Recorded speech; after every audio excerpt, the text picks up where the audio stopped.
বন্ধুরা, আজ আমি বানাবো বেদানার জুস। তার জন্য নিয়ে নিচ্ছি 3টে বেদানা, একটা পাতিলেবু, বিট নুন, নুন, চিনি, বরফ, আর গার্নিশিংয়ের জন্য নিয়ে নিচ্ছি পুদিনা পাতা। প্রথমে বেদানাগুলো ছাড়িয়ে নেব।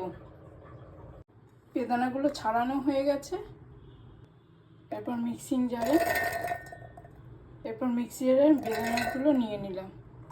দিচ্ছি বিট নুন, দিয়ে দিচ্ছি নুন, দিয়ে দেবো 1 চামচ চিনি, দিয়ে দেবো একটা লেবুর রস,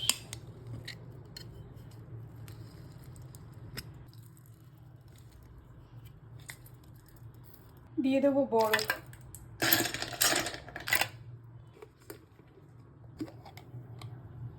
হয়ে গেছে আমার মিক্সিতে পেস্ট করা।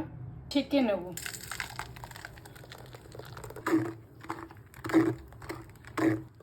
ছাঁকা হয়ে গেছে। 2টো করে বরফ দিয়ে দেবো। এবার বেদানার রসটা আমি ঢেলে দিচ্ছি। বেদানার রস আমার তৈরি, বেদানার জুস আমার তৈরি হয়ে গেছে। এবার ঠান্ডা ঠান্ডা সার্ভ করব। নমস্কার।